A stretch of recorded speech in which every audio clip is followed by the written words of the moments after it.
IX entertainment present Delhi.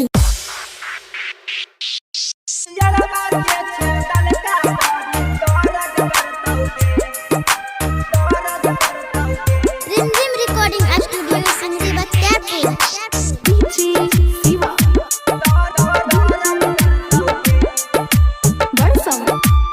Singing by Bulbul Premi Raja.